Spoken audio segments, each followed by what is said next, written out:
Very good to everyone present here. It is indeed a moment of immense pride and joy to welcome you all to the 128th online interactive session, which also marked the 100th Leadership Development Program by Corporate Mentor, organized by Delhi School of Professional Studies and Research, DSPSR. I extend my warmest greetings to our esteemed honorable guest for the day, Mr. Nizamudeen, sir. Honorable Senior Professor Ajay Kumar Singh, Sir. Honorable Director of the College, Professor Dr. Mahesh Sharma, Sir. Respected Registrar Dr. R.S. Singh, Sir. Respected faculty members and my dear fellow students. I, Klavya, a proud student of BCom Honors, batch 2025 to 2029 at DSPSR, feel deeply honored to stand before you today. DSPSR has always been committed to academic excellence, industry integration, and holistic student development. And today's landmark session is a shining example of this commitment. To commence this special evening on an auspicious note, let us not take part in the symbolic ritual of lighting the virtual lamp. This act represents the removal of darkness and the ushering in of wisdom and enlightenment. May this flame of knowledge guide us towards clarity, confidence, and success in the days ahead. Now, I kindly request Arun sir to play the virtual lamp lightning video. वक्रतुण्ड महाकाय सूर्यकोटिसमप्रभ निर्विघ्नं कुरु मे देव सर्वकार्येषु सर्वदा शुभं भवतु कल्याणम् आरोग्यं सुखसम्पदा शत्रुबुद्धिविनाशाय दीपज्योतिर्नमोऽस्तु ते। It is my great honor to welcome our distinguished speaker for today, Mr. Nizamudeen sir, Senior Finance Analyst at ABB Bangalore. With 5 years of corporate experience, Sir has made remarkable contributions in the field of finance and analysis. What makes his journey truly inspiring is his unique academic background, holding a master's degree in social work, which reflects his deep commitment to bringing a human touch into the corporate world. Sir's professional journey stands as a powerful example of blending financial expertise with social values. Alongside his corporate responsibilities, he has also been passionately contributing towards education and skill development through entrepreneurial ventures, truly embodying the spirit of socially responsible leadership. On behalf of DSPSR, I warmly welcome you, Mr. Nizamuddin, sir, and we look forward to gaining valuable insights and inspiration from your professional journey and personal experience today.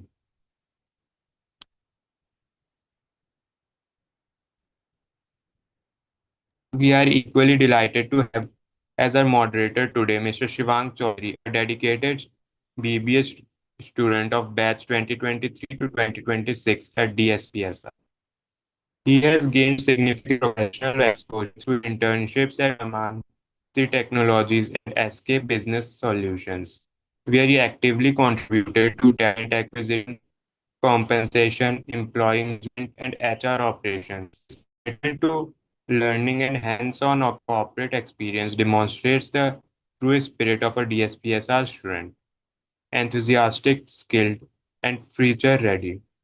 On behalf of DSPSR, I warmly welcome you, Mr. Shivang Chaudhary, and we are delighted to have you moderate today's interactive session. Thank you so much for the introduction, Eklavya. I'm delighted to have the opportunity to host this meeting, and I warmly welcome Mr. Nizamuddin, sir. I'm going to ask you some questions to make the session more enriching and enlightening for all the students and all the audience present here. But it would be better if you could tell us about your journey in your own words first.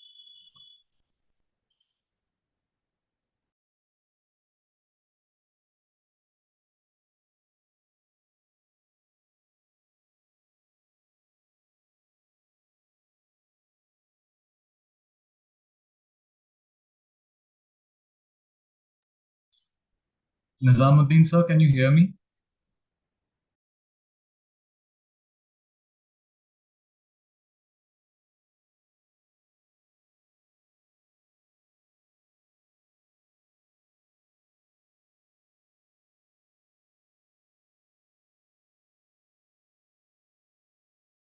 Arun sir, can you kindly check? I think Nizamudeen sir cannot unmute his mic. He is coach now. You can unmute yourself.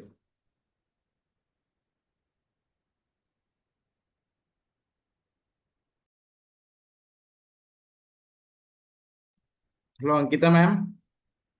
Yes, sir. Yes, sir. Ma'am, please check what's the Sir, problem with the. Nizamuddin sir is not able to unmute themselves. He is the co-host now, ma'am. Right now, he can unmute. Sir, you can try joining again. Ask him to join once again. Okay, okay. I'm asking.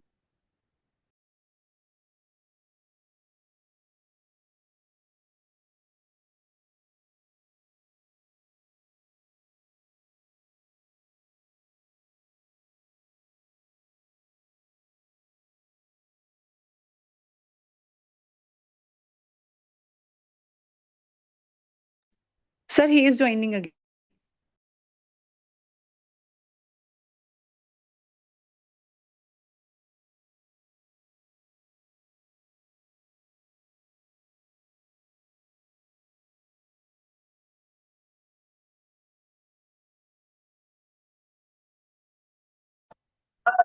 Arun, kindly rename his name. Yeah, can you hear me now? Yes. You're audible. Okay. So thank you so much for this wonderful. Sorry for the delay. Sorry for the inconvenience. Yeah. So I hear I know your question. So you are asking some of my journey so far, right, Shivan? Right? Yes, sir. Yes. Yeah. So if I talk about my education background, I have done my master's in social work, as all you know, and I started my professional journey after my master's degree as a Gandhi Fellow, where I got an opportunity to work in grassroots level and to work with government institutions like government schools, colleges, to enhance learning outcome among students. And it was like 2 years journey of Gandhi Fellowship, and I worked in Uttar Pradesh, and we were part of Niti Aayog program. So I worked there for 2 years. Then after my batch was like COVID batch, so I couldn't get a proper placement after that, my fellowship journey. So there was like 6 months gap in my career. So I really struggled a lot to got in a good placement, good job due to this COVID pandemic issue. But by that 6 months, I got a chance to enhance my interview, my communication skill, as well as I got a chance to hone my skill talking in interview and creating a strong profile and CV.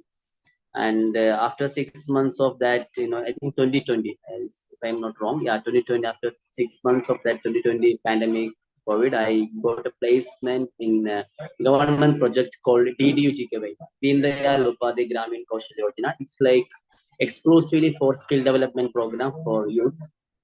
And I worked as a training center head for 6 months. Then I got a place. Then I was really into the social work field. Suddenly, I got a chance to work in a corporate world. So how I got it that I know Arabic language. So I learned. I got certificate in Arabic language. So every corporate companies, they need a language expert, because if they have a project based in Middle East countries, so they need someone who knows Arabic language. Even you can find in all over the companies, they need like Spanish expert or Chinese expert, Japanese expert. They need such kind of expert people. So I got a chance to work in Capgemini. It's one of the MNC. So I got to work with that company as a language expert for the project of finance accounts payable. That's how I started my journey in corporate world in 2021. Yeah.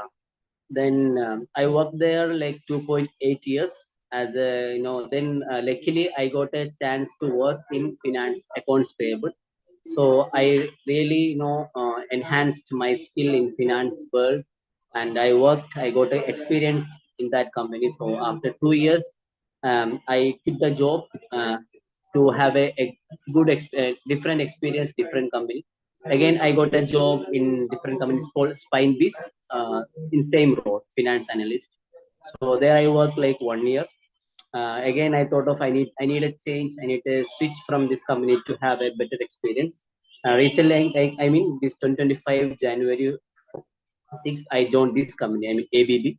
ABB is a global company which is working on creating robotics and automation, process automation, and electrification products they are building. I mean, it's very oldest company. It's been almost 100 years of that company has started, and now recently I started this ABB journey, and it's been great actually because I got a chance to work a global level company. Right? So this also for my journey, and yeah, and also as I mentioned, as you all mentioned, I didn't stop my passion to work in social work field.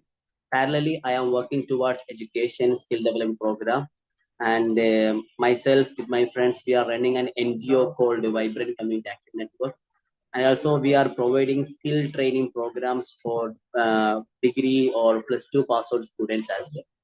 Yeah, I will answer for those questions if we will continue. Yeah, thank you so much, sir, for the insight. Yeah. And one question that I had first for you was that what inspired you to make the transition from social work into the corporate finance sector? And what was the major mental trigger that made you switch? Yeah. Yeah, that's even from everyone. I really got this same question. So why did I switch?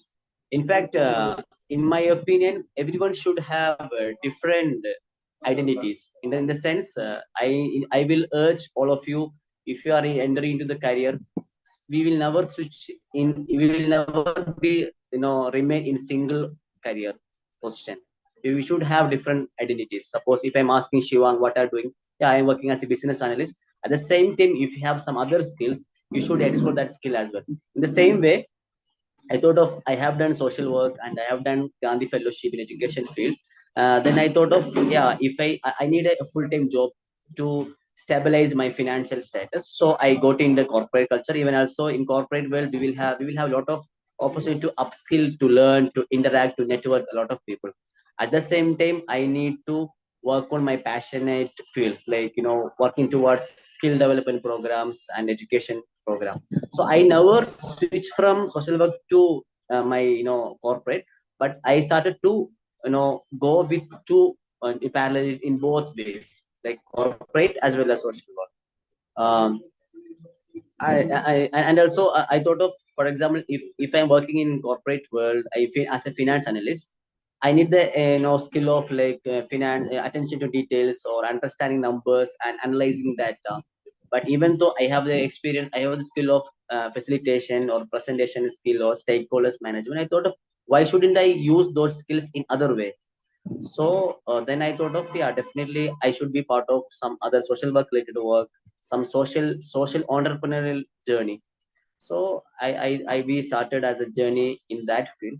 So I always look into that to have multiple identities. Like if someone asking Nizam, what are you doing? So I could have say, yeah, I'm working as a business analyst or finance analyst in ABB. At the same time, I'm working for skill development, education field, such things. So that's a main trigger point. Multiple identities to have a great career, great development. Yeah, thank you Yeah. so much. One personal question though. Like you was going to ask you as a person, what is your favorite identity? Do you like being a social worker more or being a person working in the Yeah. corporate world gives like more thrill? Uh, I really like to be known as a social entrepreneur. That's I really understand because in corporate world I will switch even after 2 3 years of experience. If I know I have nothing to learn from ABB, I may switch to another company. But my entrepreneurship program, like I told you, why we can Vibrant Community Action Network. In same time, we have Toledo, that's a skill training development program institute. So that I will always be stick with those institute. But this ABB or Capgemini, such kind of corporates, I may switch after 2 3 years if I feel, yeah, I have nothing to contribute towards the company. There is nothing to learn from the company. I may switch. But this my entrepreneurship programs, such institute. I will never switch. So I always want to be known as my social entrepreneur. Thank you, sir. That was a very strong answer. So, how do you balance your background in social work with your current role in finance? Sorry, I didn't get you. Sorry. Yeah, I was saying that how do you balance your background in social work with your current role in finance? Okay. Yeah. So the first time I got into this corporate world, where I told in Capgemini, what I observed, there are a lot of people. They have very good skill in tech field or finance field or in auditing part. When it comes to social skill like communication or empathy or sharing your thoughts, I couldn't see that skill a lot, because they will always do the deadlines or completing the task. They will be sticking to that. But if for example, let's say if there is an interview with management leaders, so some people will hesitate to talk. But this social skill, the social work experience or social work education, that really helped me, enabled me to talk in such meetings, and as well as to share my ideas, and also always to adapt the situation. Even if it's my third company, still I could adapt the situation. The adaptability comes, in within a few days or within few weeks. That's the kind of, on, let's say, presentation or communication or adaptability, such kind of social skills. I'm getting my social work education background as well as my social work related activities. Yeah, thank you, sir. So you were saying that you are offering entrepreneurship programs. So can you talk a bit more about that, about what you are doing in the line of social work at the Yeah. moment? Yeah, sure. So first, I would like to say about my NGO. It's called then the name is Vibrant Community Action Network.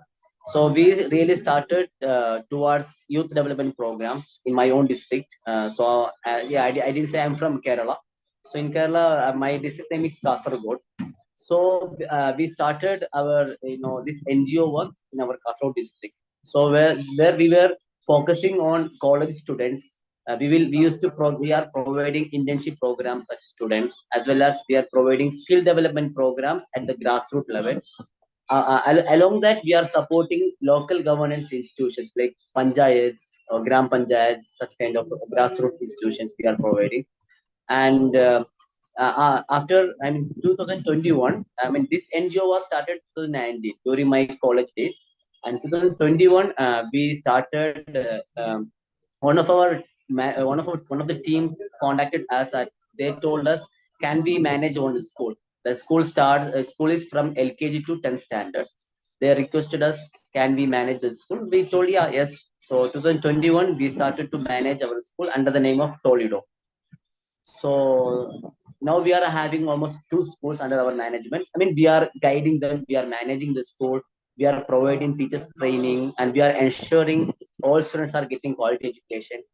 And this year, 2025, we thought of the skill development is a key area. Everyone is talking about the people, students are getting degrees or completing graduation, but still they are struggling to land in a job. Then we found out there is a skill gap among the youth. So in that basis, we thought of, yeah, we should fill that gap. So from that thought, we started the Toledo Institute of Excellence, where we are providing training programs like 6 months, 3 months, or 1 year diploma courses on graphic designing, digital marketing, as well as hospital administration. Initially, these the 3 courses we are providing for the students who completed degree or +2. This is the program currently we are part of. And also, I really like to interact and engage with young as you. So always, I'm really looking to that. And also because it really give me immense pleasure and happiness. Always interact with young people to shape them for the better future, better tomorrow. Yeah. So much, sir. That was very motivating. So my next question is that what has been your most rewarding moment in your professional journey so far, or your journey as a social worker, or both? Yeah. So if I look back into my so far journey, my professional career, I always look my decision to be part of Gandhi Fellowship was my one of the most rewarding my decision and my rewarding experience because yeah, of course, as a student of social work, I will have a lot of chance to learn, to do assignments, to do social work, but we never had that much deep opportunity to practice in the field. But the Gandhi Fellowship really provided me the opportunity to experience, to practice in the grassroots level. That really helped me as a person, as a professional, as well as. That's I will really reckon, and I will consider that is one of my most rewarding experience in my professional journey. And also if I say whenever I am getting new opportunity, I told you this is my third company in corporate world, so whenever I am getting new opportunity in new company, I really consider that's one of my rewarding experience, because we as a profession, see, all are studying, so once if you are landing in some company, so if you switch after 2 3 years, it will feel really yeah, it means that company is really considering you as a great fit for that company. At the time also I feel really rewarding. So but at the first level, I will definitely say this Gandhi Fellowship. If I will talk about my entrepreneurial journey, so when I start the non-government NGO, so the first level it was really struggling for us, because financial level it's very very difficult for us. Then one of my mentor told, social entrepreneurship doesn't mean we should start non-profit. We can start for profit as well. In that thought, we started this Toledo journey I told you. So this year in Toledo Institute of Excellence, this startup as well, I feel like this I feel really it feels like one of the good reward in my professional journey, because it help us to to grow in financial level, as well as to make some changes in among the youth community as well. Thank you, sir. So what does Tornado actually mean? Like, what does the name mean exactly? Name. And why Okay. did you select it? Yeah, Toledo. I mean, Toledo. Toledo. That's a city name in Spain. Not a, it's a, I mean, ancient period. I mean, there was a time the Muslim ruler were ruling the Spain. At that time, there was one city called Toledo. Okay, that Toledo is well known for the educational activities. It was kind of educational hub of Europe at that century. So in that thought, we started this name. We gave this name for our institute, Toledo. Yeah, very interesting.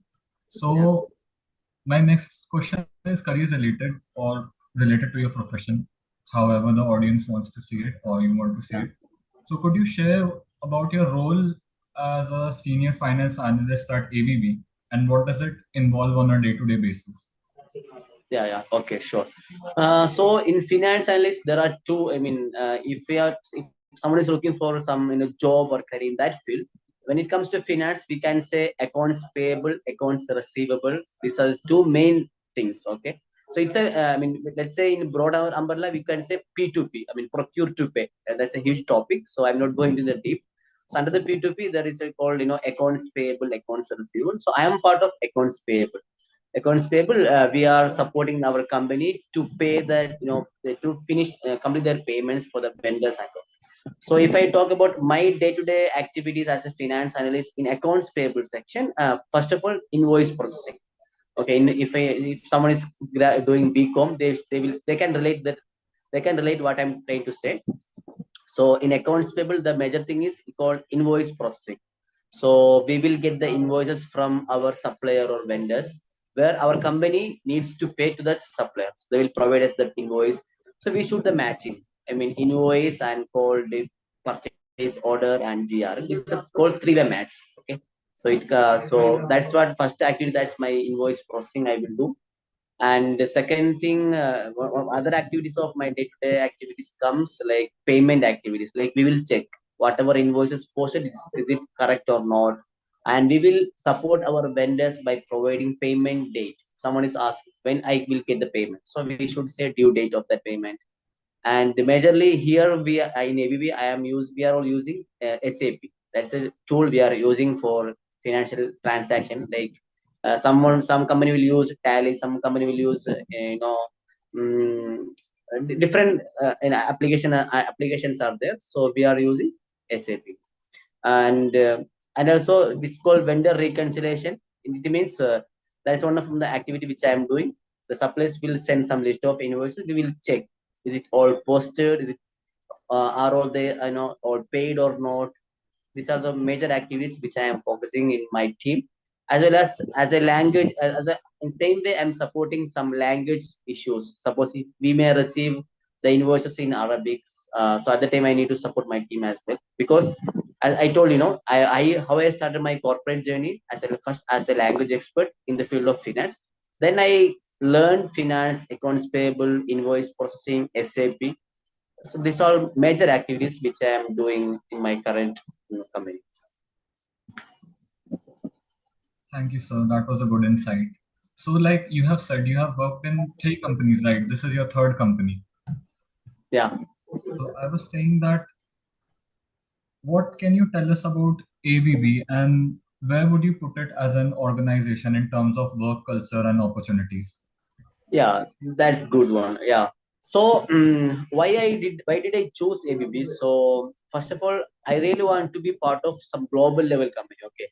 So ABB is having very longest legacy in the field of manufacturing and what is I told they are manufacturing robots, they are manufacturing electric items, they are supporting in automation, especially that's one of the major trends happening in a current in job market in current world. So as well as there are a lot of companies like we can say TCS or Accenture or Capgemini or Genpact. These are all service related companies. They are consulting. Okay, they are providing consultancies, services. But when it comes to the ABB, it's a product based company, not service based company. We are making products.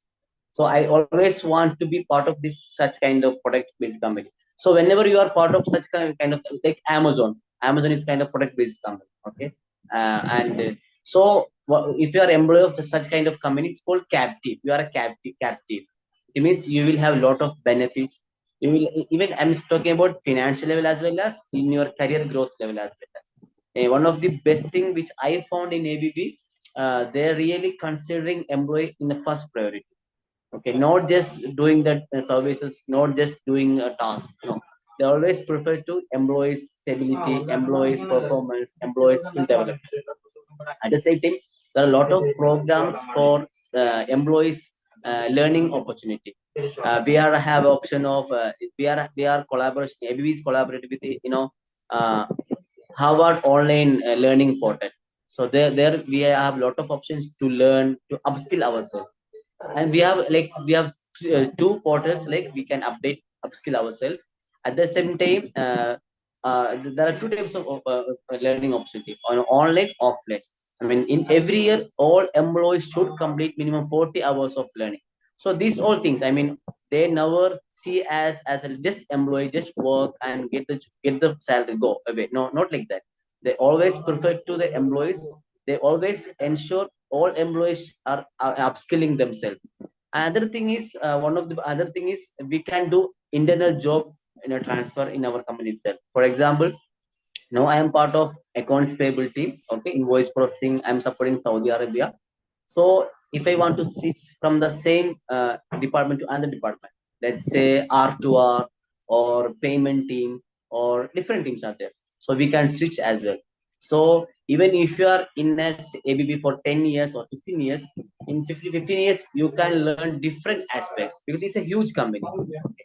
So these are the thing. I mean, even if I'm staying in this company like for 10 years, 15 years, I'm definitely sure I can switch in every 2 years, different domain. I can learn, I can upskill myself. So that was one of my major motive. Even if I'm switching to other company, I will definitely look into my, can I grow out there, or I will be like stagnant over there. So here I thought of ABB is good opportunity, good space for all graduates or postgraduates, someone is looking really want to grow themselves or upskill themselves, as well as to have a better life, like work-life balance, I think ABB is good choice for anyone. And also, even we are knowing there are a lot of layoffs that are happening in different companies, but in ABB it's ensuring they will secure their employees, even in hard times as well, because that kind of products making and business is growing in ABB. So these are some reasons. Yeah, thank you, sir. So you were saying that an employee needs to go through at least 40 hours of learning every year. So how do they calculate that? Are they calculated through seminars or online sessions or offline sessions, apprenticeship? Yeah, you are saying that 40 hours of learning, right? That's what you're asking. Yeah. In every month, and beginning of the month, we will get a mail in our generic mail into our official mail ID. So like learning snippets, learning targets. Okay. So we have that link over there. We can click in that link. We can join the courses or training sessions. We can complete that. So in that portal itself, it will show as an for example, in my case, Nizamudeen completed for 3 hours of training. Nizamudeen completed 2 lessons, 3 courses. Such kind of portal, I mean, dashboard is available in our learning portal, as well as mm, they will conduct some offline, I mean, face-to-face training workshops as well. Like let's say, for example, on conflict management or time management or growth mindset, such different topics they will conduct. Public speaking or email etiquettes, how to write email, how to present in front of the people. So it will have a certain hours, 1 hour or 1 hour 45 minutes. So it will add in our portal, learning portal. So our team lead man can easily look into our dashboard, which we are leaders we are reporting to. They will have a data in their dashboard. They can see Nizam how many hours have completed. Even if you want to extend the learning hours to 50 hours or more than that, you can. That's absolutely fine. Nothing to worry. But we have our own dashboard, our own portal. So from there we can access it. So do you face any problems if you're not able to complete at least 40 hours? Sorry. So does an employee face any kind of problems if they are not able to complete at least 40 hours every year? Yeah, I mean, so far it's my 10th month in ABB. So I just finished, I think, 5 hours so far. I didn't finish much. Yeah, because of we have our own like daily works activities. It's all about how we are. I mean, usually our team leader used to say, I mean, you can use your weekends or you can use our after hour. That's all about how we are managing our time. Okay. For example, I mean, how you are prioritizing your day-to-day work. So then you can find the time. So in my case, yeah, what if some there's some video, what I do in my case, I used to listen a lot. Okay, I used to I'm like I really like to listen a lot. So if I'm working something, I will play some podcast, some little courses background. I will listen to that. I will take note on that, and I always open my Excel in my laptop. Whenever if I learn something new through my that podcast, something I will note on that. So that's up to every employee, up to everyone. How you are interested, how you are passionate to upskill yourself. So you can manage your time, you can listen, you can make note of it. That's up to us. But in our ABB, if we call, I mean, every year we will have some one. I mean, not 1-to-1. Yeah, 1-to-1 we'll have every quarter. We'll have 1-to-1 with our team lead. By March, we will have annual review meeting with our team. At this time, they will review us. Okay, so if you are completing like 40 hours learning, that is a good grace mark in our performance criteria. So that's all how we are managing our time, how we are prioritizing our tasks. It depends upon that. Yeah. Yeah, thank you so much. So what do you think are the skills that are most essential for excelling in a finance role at multinational companies like ABB? Yeah. So even if you look into this Naukri or LinkedIn, if you just search like finance analyst or accounts payable or accounts receivable, you can easily see a lot of options. So if you want to excel, if you want to be a competent in that field, I would say the BCom graduation is that the first basic education qualification to have BCom minimum or BBA. Okay, so in that degree you can land in a entry level job in finance field. Okay, but in that also I told you P2P, R2R or GL. I mean general ledger related job. So this P2P, I don't just kind of anyone can learn within 6 months. Okay, but the most demanded and most highlighted job in the finance field, that's GL. I mean R2R related job, general ledger related job. So there you will get. I mean, or we can earn a lot. We can earn a lot. That's kind of some critical, some complicated job as well. But you can learn a lot, and also you can earn a lot as well. So I'm having BCom, and first you should enter the if you want to be excellent in finance, you should enter in P2P segment first. You should start your journey in P2P. In P2P, I told you accounts payable, accounts receivable. Once you are thorough, you are confident in P2P, you should definitely switch from that role to R2R. Okay, so then because I mean, invoice processing and all for 2 years, if you are doing, you will definitely learn end-to-end process. Okay. Once if you are confident, you should definitely switch from that to R2R or general GL or taxation. Taxation also very highly demanded, highly paid job in this finance field. So otherwise, if you are sticking to that P2P only for more than 5 years, I mean, you will feel, yeah, you are wasting your time, and you don't feel that much hike and growth in your salary and payment, salary or earnings as well. And also there are a lot of programs called short-term crash course are there. And if you complete BCom, you can do CMA. Okay, if you want high level job, you can do CMA, and you all know, and you can do CA as well. That's like again more higher level. And there are different courses as well for this, accounts payable, finance related job. There are a lot of courses as well. But having BCom, entering into the P2P level job, then switch from there to R2R, taxation, GL related job. That's a best way. And when it comes to the skill level, the advanced knowledge in Excel, that's mandatory. Okay, because even if you are using SAP or if you are using some other app as well, the knowing Excel is important.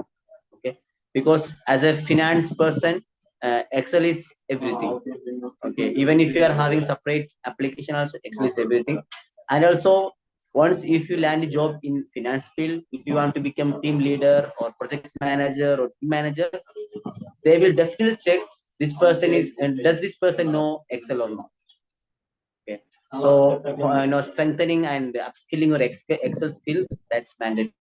Once if you want to excel, have a great job, options in finance domain. Yeah. Yeah, thank you for the great insight. So you said that you have been managing your life as a social worker and as a corporate employee for quite some time. So what are the major challenges that you faced in the initial stages? How did you tackle them? And are there any problems that you're still facing? Yeah. So first, I would say, if see, I told I'm part of full. I'm an employee of company, full time employee. At that same time, I'm part of some entrepreneurial program. So my biggest strength is I have a good team. Okay, so I have a good team because my major thing is to have a meeting, to have a review meeting, to guide and to enable my team members.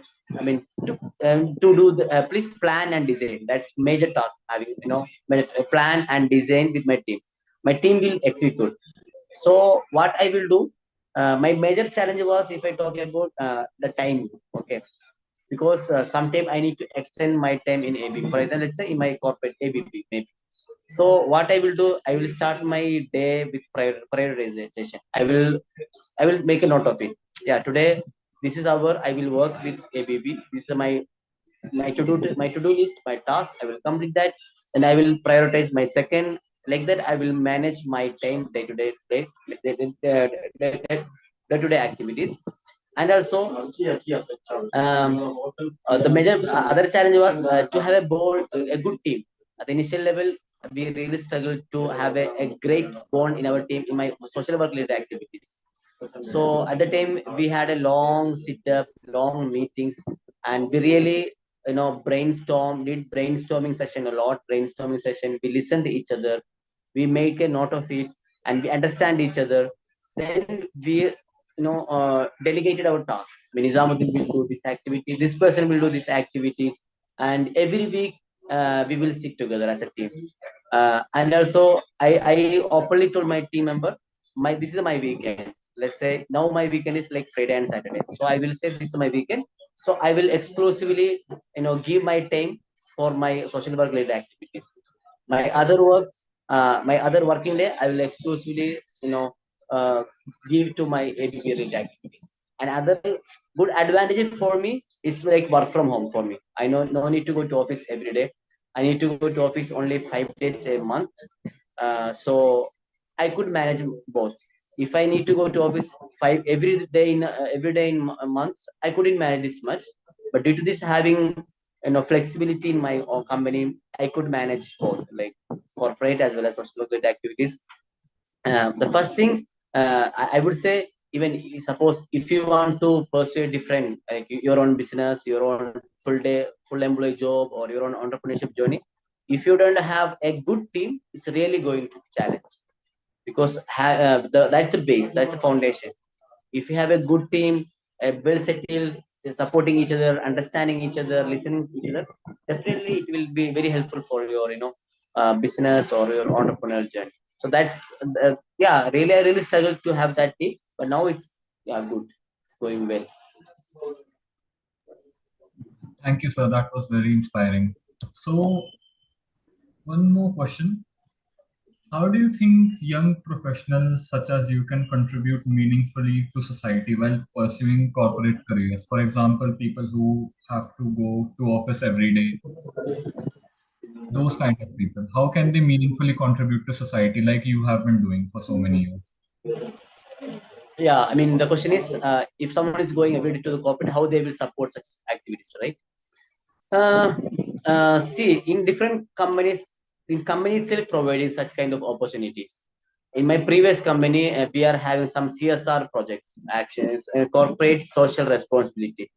Under the same company, I mean, in every month or sometime once in a 6 months, they will give a chance to the employees to contribute such kind of initiatives or interventions in the field, in the college students. Such, let's say, in my previous company, we used to go to some child care, child home. Okay, we will go there, we will have some program over there, we will give some speech, some motivational talk. So you can be part of such kind of social related activities if you are in full time employee. Otherwise, you should manage your time like in weekends. In weekend, there are a lot of there are a lot of NGOs, lot of organizations. They are giving a chance to the young professionals to be part of social initiatives, like giving tuition to the students or helping the students to enhance their English communication. Or if someone is knowing coding, okay, so they can go to the school, or they can bring the students on weekend, some institutions, some centers, they can give the training on coding. So there are a lot of NGOs, they are exclusively looking for the employees who are full-time workers, but they are providing weekend options, volunteering programs, such kind of employees. So we can be part of that as well. And otherwise we can use weekends. That's one, that's major thing. And also there are a lot of institutions, even though let me say example of my Toledo is also exclusively looking for some experts who are fully working as a graphic designer, digital marketer.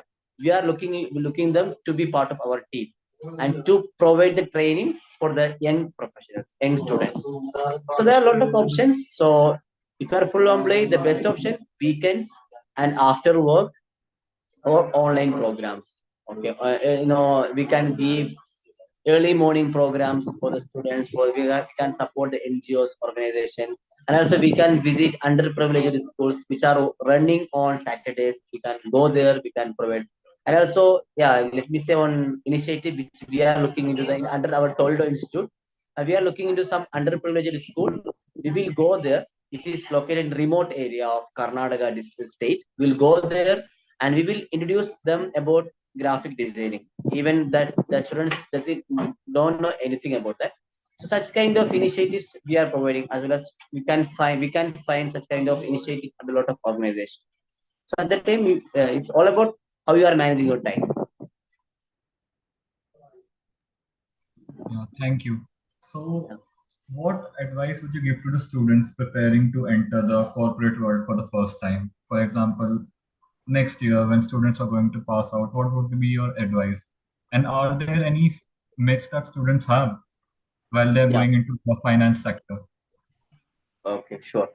Definitely. So now I remember one tweet from Mr. I don't know his name. Actually, he's one of the architect of modern computer. I mean, modern computer world. Okay. So he said one in 2025, the AI model is better than human brains. 80% of, I mean, human brain. I mean, AI model is doing better than 80% of human minds. By 2026 it will be like 99.9% AI model will be smarter than human minds. So I would definitely say be updated, be upskill yourself, especially upgrade yourself with AI, AI automation and current relevance happening in the technology field. That's a major thing. And also, even if you're having a graduation, some degree, BBA, let's say BCom, so you should have said, yeah, I have done BCom, I have completed BBA, but I know this skill. I am very good at Excel. I am very good at Power BI. Such kind of specialized skill is very essential even if you are looking for some job in this current scenario. And in my throughout my personal experience, communication in every sector, if you go as a teacher, if you go as a finance person, if you go as an audit person, the communication is the key. So because that that's even whenever wherever you go as an interview, they will start the question as tell me about yourself. Even though if they have your CV, if they have your biodata, they will start the question by asking tell me about yourself. Why? They should understand your communication skill.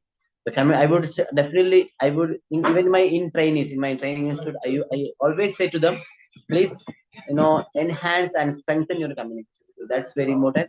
And also at the same time you should have that capacity skill in technical field. I mean, Excel or Power BI, such kind of technical skills are very mandatory.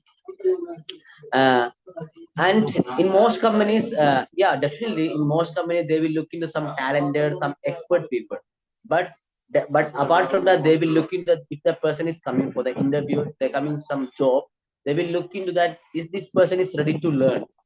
Okay, if someone is coming to my company, he or she is very good and talented, know everything, but they don't have that learning mindset to know better. But if someone is having learning mindset, yeah, there is lot of things to learn. So they will prefer to such kind of candidates. So that learning mindset, learning attitude is very important if someone is looking for job. So of course the soft skill is very important, as well as hard skill like technical skill I told you, Excel and all. And same thing, you should have that mindset to learn a lot, to enhance yourself. That's just very important if someone is really looking into job. And also please update yourself what is happening in current world. Okay, for that the best way is to be very active in LinkedIn. Okay, LinkedIn is a very best platform to upskill, to update yourself what is happening in one of, suppose if you are if you are in a digital marketing field, that's a, for example, I mean, even if you are in a finance field, the LinkedIn is the best platform which I am using always a daily basis to upskill, to understand what are the things happening in current market. Thank you so much, sir. Those were great answers. Now it's 6:50 almost. We usually end the meeting at 7. So if anyone has any questions right now, they can ask Nizamudeen, sir. Yeah, definitely. Yes. Any questions from the audience? So Arun, sir, you can unmute everyone's mic. Arun sir? Yeah. Yeah, sir, please make the session open for all the students.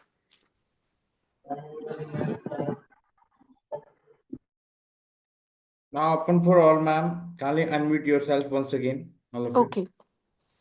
Any student is having Yes, any doubt or any question, you may please ask. I have a question. I have a question. Okay, Klavya, please ask. Unmute yourself and switch on your camera. Yes, ma'am. Camera cannot be switched on. It is showing. Host has not enabled it.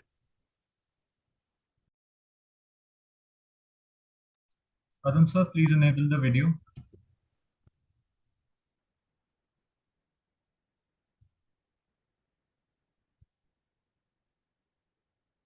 May I Yes, speak the question? Now you can speak. turn on your Yes, video.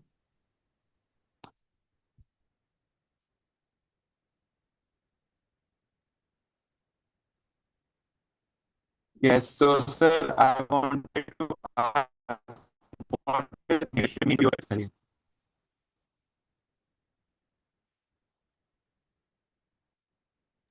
Hello. Sorry, can you repeat the question? I didn't hear you properly. Klavya, your voice is not clear. Please repeat the question. Sir, I wanted to say what. Yes, ma'am.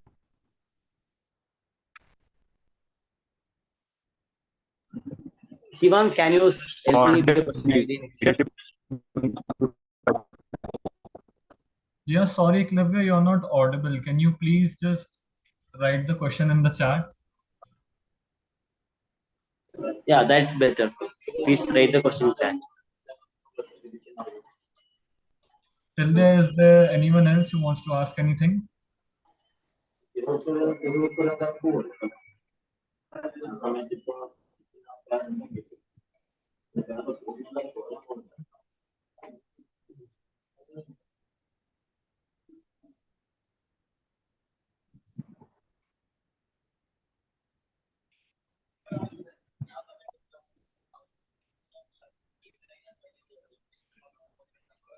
Yeah, what does leadership? The question is, what does leadership mean to you personally? Yeah, that's a good question.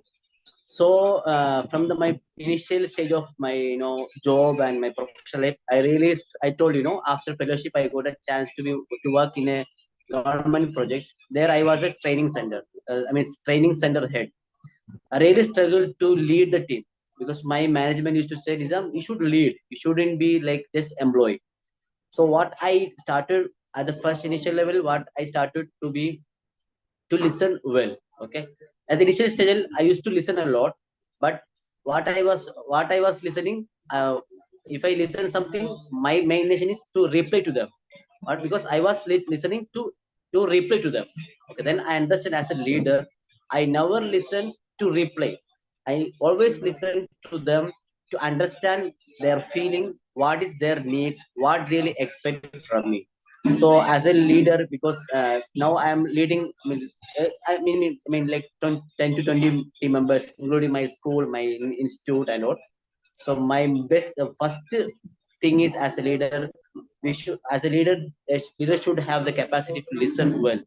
Otherwise, the team members will definitely be very disappointed. They will definitely be down. So that's a very important. And leadership is not about like authority. Okay, it's like kind of personality, influence, how you are influencing themselves. Anyone can say, and we should do this thing, otherwise we will take you out. No, we should have the capacity to influence others. Not we the influence without authority. As a leader, as a principal, as a manager, as a director, you can say, I am the director, I am principal, you should do that. No, as a leader, you should have that capacity, that skill, authority with influence without authority, as well as the listening power. That's very important. So far in my journey, this is the thing I always follow. And also, whenever I'm going some meeting, I always prepare. I will have a notepad in my hand. I always prepare.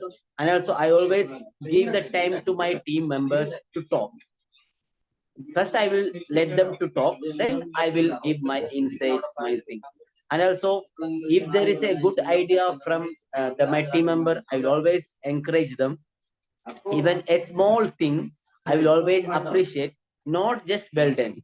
I will give the exact appreciation. I mean, with certain points. Suppose if someone is giving a good speech, a good activity, good initiative, I will give the appreciation with specification. That is what team members always want. So first thing, listening. Second, influence without authority, and prepare for the meeting. And the last thing, appreciate your team member with specification. That's what I think personal leadership means. Yeah. Thank you, sir. Sir, I would also like to ask one another question. Yeah. How do you see future of finance and technology evolving together? Okay, that's good. Which is happening in my company. So first, I will say currently what happened in our company. So I told you we are using the app called SAP. Okay.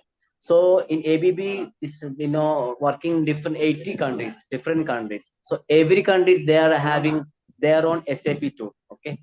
So but if someone wants a consolidated report by end of the month, by end of the year, for example, the Saudi Arabia using one SAP, America using some other SAP, Portugal using some other their own local SAP. But if I want the data annually, I will get scattered data. Okay, these are the main challenge, main issue. Okay, I couldn't get a correct consolidated report. What happened? What is the data? What is the debit balance? What is the credit balance? What is the balance sheet amount? We didn't use. It was very challenging in ABB. What they did, they introduced a called CFIN, Central Finance Management, something CFIN. In CFIN, whatever transaction happen in SAP locally, it all will come under CFIN. This is one of the best technology happened so far in my company in finance field. So even if you process something in SAP America, if I process something in SAP India, all data will go to in CFIN. That's a technology. So easily, suppose this Shivang want a consolidated report end of the 2025, he can easily get the data in one click in CFIN. There won't be any mismanagement. There won't be any confusion. So that's a recent technology.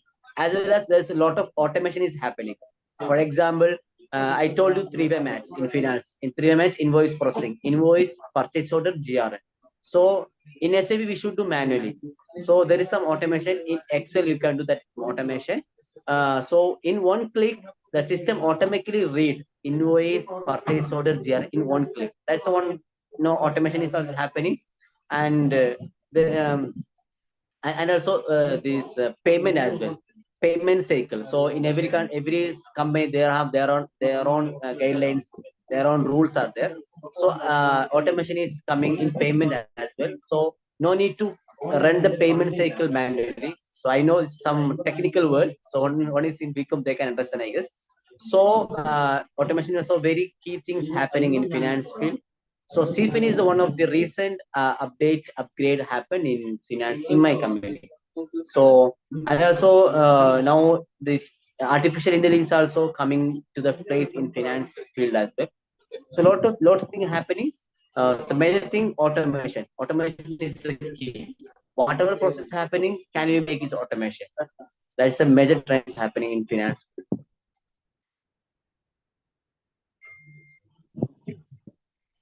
Thank you, sir. Yeah. That was very insightful. Sir, I Okay, have a sure. question. Thanks for the question. Yeah. Okay.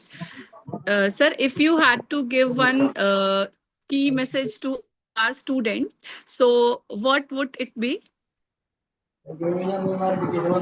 Yeah. So always learn. I mean, I recently read. I would still say one point which I read recently. The book is deep work. Okay, deep work. So there's a two types of work: deep work and shallow work.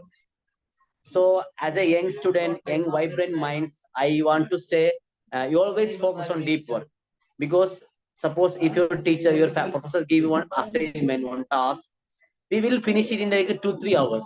We will do some, we will do later after some, we will do like that. We will extend our work. So if you can do that, deep work, you can finish that work in 1 hour. Okay. because nowadays the what data says, nowadays that attention span reduced to 3 seconds because of social media penetration and this kind of social media screen time as well. So the deep work is major thing which we, as a new generation, it's very difficult for them to have that deep work. So always try to have a deep work rather than shallow work. Okay, so that's a major I want to say to you. And another thing, please learn. Okay, education is different, learning is different.